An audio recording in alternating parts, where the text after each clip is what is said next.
spending the days on my own, then repeats this for weeks to come. I don't care what I miss, 'cause my life is dismissed. I keep searching for my bliss. It took days to finally start writing songs, but now it's begun.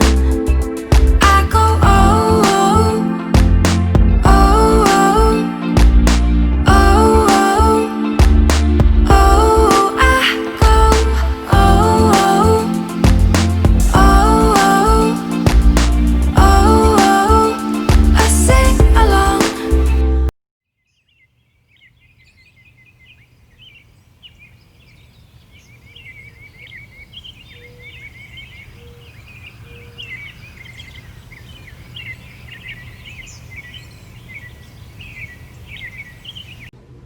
Hello and welcome to Digesting the Soul. Today I'm going to be sharing the details of my second soul retrieval ceremony.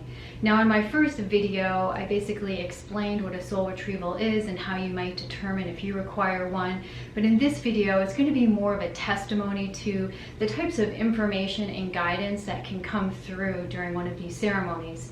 And I also wanted to contrast two very different shamanic practitioners, but also show you that each were equally powerful and a very healing experience.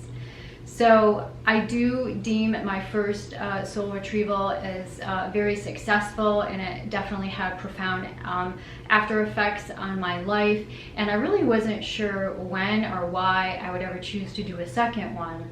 However, basically a dream followed by a death created a scenario and a dilemma in my life, which made me consider going to work with a shaman again. And I mentioned this dream in more detail in another video I did called Prophetic Dreaming. But basically, I had a dream in which a woman told me that one of my animals were going to pass. And indeed, in real life, within about 24 hours, one of my animals went missing, never to be seen again, and presumed that they are deceased. So my dilemma for many months after this experience was, why was I shown this dream without enough details about the specific animal or the whens or whys so that I could have potentially intervened? And if it was a fated event, then why was I ever shown this? Because in the end, it was very, seemed a little cruel to me and emotionally upsetting. So as I reflected on what type of practitioner could maybe give some guidance or answers on these topics, it really a shaman was the only person I could think of.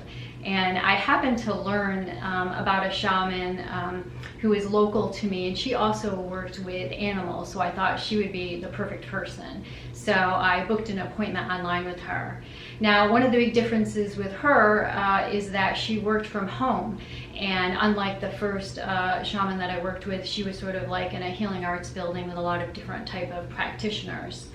So I arrived to her house, and she escorted me into a very small office, and we sat down across from each other in office chairs and conversed for a while, sort of explained my dilemma, and she confirmed that yes, she thought that this situation would require a soul retrieval ceremony. So basically the atmosphere was night and day. With the first shamanic practitioner, I laid down on a raised table, sort of the similar ones that you have when you get a massage or have acupuncture performed, and I think I had blankets over me. The lighting was low. I think there was like candles, there was background music, there were crystals all around, and she was sort of more dressed in traditional shaman garb. And where this experience, none of that was involved. It was very much a modern take, I guess. So I got comfortable in my chair, and she started singing. She started shaking a rattle. She was calling in her guides to help us on this journey we were about to undertake. And Then she pulled out her drum, she began chanting, and as she slowly progressed with the drumming, we both entered the trance state, and she began speaking the guided meditation, bringing us into non-ordinary reality and entering the lower world to hopefully retrieve this missing piece of my soul related to this scenario. So the first thing that she was shown was myself being born into the world, and she saw it symbolically, and what she was being shown was a baby bird who had burst out of its egg shell and was now trying very much to get back into it and did not want to be born and regretted the experience. Now, when you're told these things, they're pretty subjective and they're always interesting stories, and you're not always sure what to make of it. However, just about 3 months prior, I had, on a whim, consulted an astrologer out of London, and for a very different topic. And one of the first things that he said to me, and again, this is just based on planets and houses in my chart, he said, "You must have had a very difficult birth." And I said, "Well, gee, now that you say it, I did." My mother tells the story, when I was born, that I basically refused to eat, and when I consumed anything, I would throw it up, and I began to lose weight. And now, as you know, as an infant, like, you're supposed to be gaining ounces in weight every day, and I wasn't. So I think my mother said she gave me back to the nurses and said, "Don't bring her back until she eats." And I did have some other unusual health issues between like 1 and 2 years old too. So since this shaman knows nothing about me and she brought up these points, they seemed pretty valid to me, and it was just interesting that this was coming up again for me. So as we continued the journey, the next part was she came across a glass tube with a scroll inside, and this is a common part of the soul retrieval journey, that at some point the shaman will come across a manuscript of some sort where it is written part of your life mission or goals or things you're going to experience and learn. And as she unrolled it, she said that I had written in this lifetime to experience illness, but I had done that sort of as a safeguard to have like a scapegoat option to leave this world, because I had come into this world with a lot of resistance and I guess anxiety towards living. So I kind of put illness in to sort of give me an easy out if I wanted to die. And you may have heard similar things. There's a philosophy that if you do believe in the theory that before we incarnate, that we determine like who our parents are going to be, where we're going to be born, what our goals for learning life lessons are. You'll hear that they say that you do write in a few times during a lifetime that you can sort of opt out and pass on and exit this lifetime. So I sort of likened what she was saying to that. So, and remember, I didn't mention my illness or anything. That's not the reason why I was there. She's just picking up on this. So it was pretty profound. And so she decided right then and there that they were going to basically erase this manuscript, and they performed a healing ceremony, her with her guides, and basically did like an energetic healing on my body, which is lovely. And then we progressed further into the journey. So the next information that she starts to share with me is she's being shown a vision of me in a past life. And again, this wasn't information I was seeking, and I know that past lives are always so subjective, right? There's no real way to validate, but they're always such interesting stories. So she used the term alchemist, and she said, in a previous life I've been an alchemist, and my gift was that I could change the hearts and minds of people, and I could help them to find or see the beauty in living life. And she said, however, during whatever period of time this was in history, I witnessed many sort of deceptive practitioners, and there was a lot of she used the word treachery. Anyways, I became disillusioned that I had viewed these gifts as like a higher spiritual calling, and I basically disengaged and didn't perform these services again. And what struck me so interesting, what was so interesting and struck me when she said this is, probably going back, I'd say 7 years now, I consulted a woman named Angela Maddie, who had written a book called Table Tipping, which is about more than table tipping. But she was semi-retired then, so she may be retired now, but she is a renowned palm reader, and I've always been fascinated in that. Those are sort of hard practitioners to come by, but what she would do is she would ask you to photocopy both of your palms, and then she's also an energy reader. So in addition, you also mail her a photo of yourself, and you don't ask any questions, and she does like an hour-long reading, and she records it on a CD, and then she sends it back in the mail to you. And it was a very fascinating reading, and one of the things that she had said to me in that reading was, I see a past life of yours, and you were deemed a dreamer, and that you retrieved information that was very useful to people when you were dreaming. And I always found that fascinating, and I reflected on that. But again, that's subjective information. I can't validate that.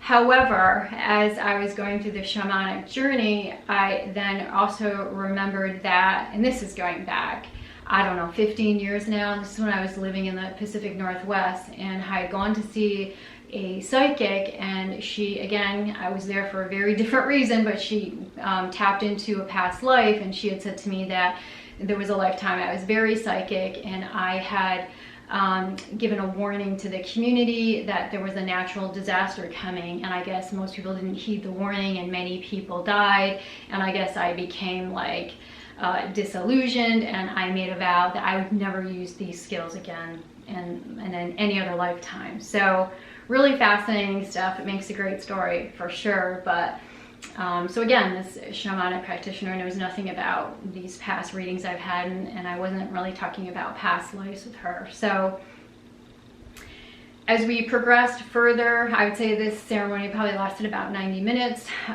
She now is locating me in the underworld as a 4-year-old child. And she is seeing a vision of me out in nature.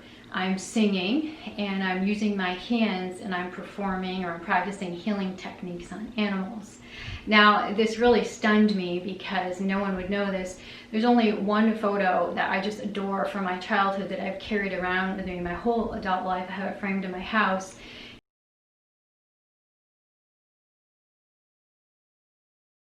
And it is of me sitting outdoors on the lawn with my neighbor's dog. It was a German Shepherd called Hobo. And I remember I believed that I could communicate to this dog, and that he was communicating back in a way that I could understand. And my mother must have come out on the lawn and taken this photo of us. But I remember going in the kitchen and all excited, explaining about this animal and this or that. So I have to summarize based on what the shaman said, that at some point, either as I got older, I didn't think that people believed me, or I was uncomfortable with it, but these were interests or skills that I basically set aside. And what the shaman said was that part of me used to go into like a semi-trance state to perform these healings on animals, and I basically stopped performing it. And she said, I had this dream recently about the animal going missing, because it was sort of my guides once again trying to connect with me and communicate, basically a wake-up call of sorts, that I had a gift with animals. And the one analogy that she did use, which is never like a satisfying enough answer, but she talked in detail about, the natural order of life for all things is the beauty and the decay. And she talked about, when a flower blooms and then it falls off the vine or the stem, and that this was a natural life lesson that I needed to learn, and that animals were a really good example of this.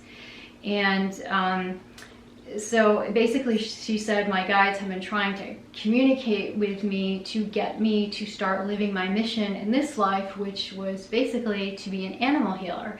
Now, this caught me off guard. This isn't how I view myself. This isn't a gift that I thought that I had. It is taking me many months to sort of process and digest and reflect upon all the things that she said to me, which is why I say again, it's so great to have an audio recording of this. But throughout my whole life, I've had very unusual and unique experiences with animals. And then I had to reflect, it seems so obvious that having gone to school for creative writing, the one book my whole life that I've wanted to write, and I have sketched out the front of the cover, I have the book title, I have worked on chapters in this book, is all about animal encounters that I've had throughout my lifetime, and it just keeps growing. And I always think the reason I hadn't written this book is later in life I've had even more profound exchanges with animals. So to me, there was a bit of an aha and an obviousness to maybe one of my life paths and purpose.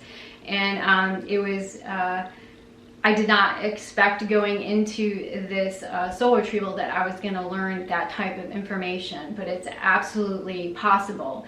And I find that anytime I'm sort of moved to go work with a practitioner, whether it's to see like a medium or a psychic or even acupuncture or, you know, all the various types, energy healers, I usually go with like a very narrow-minded, single-minded, I want to know the answer to this. And I'll tell you, 9 out of 10 times I walk away being given information or guidance on a completely different topic, and it ends up being much more significant and profound in my life, but that is not what I was seeking. So I'm open to that now, and I sort of anticipate it and expect it, and I think that maybe is how our guides communicate with us. I definitely know for me it is mostly through dreams, and sometimes, you know, I just get directed. It's not that I hear voices, but I know, okay, I should go do this. But so it's just very fascinating, all of the things that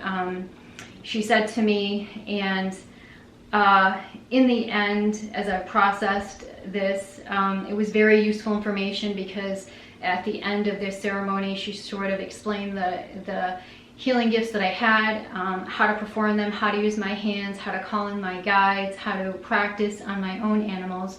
And this information could not have come at a more valuable time in my life. If you had seen my introduction this year, 20 days apart, I lost 2 long-term pets, and they were both very sick. So I definitely drawed upon any of these healing skills that I had to sort of ease and comfort them as they prepared to cross over.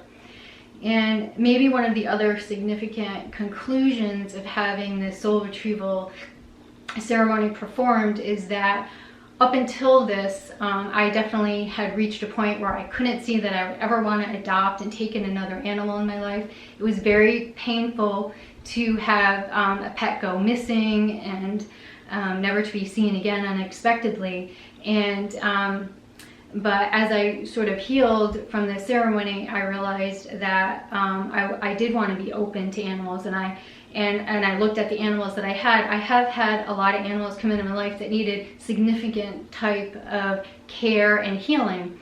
So on a random whim, because a lot of my animals just show up at my house, on a random whim, I had gone onto the Humane Society website, and I spotted a young male tuxedo, a black and white cat, and I definitely have a weakness for those cats. This is what Atticus, the cat that I lost, was, and if I can, I'll try to insert pictures of these cats.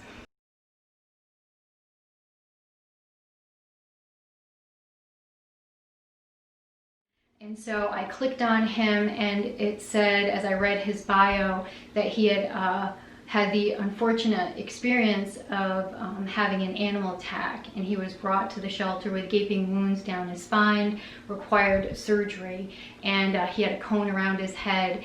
And I just knew, like, in an instant, that this was an animal that I could help, that I was a perfect person, I could help heal him. So I called, I immediately went in a couple days and brought him home, and it took about 3 weeks for him to significantly heal so that he didn't have to have the cone around his head, and his wounds and injuries you know, were much better. And so he is a lively lively little kitten, full of life, and he has brought me so much joy.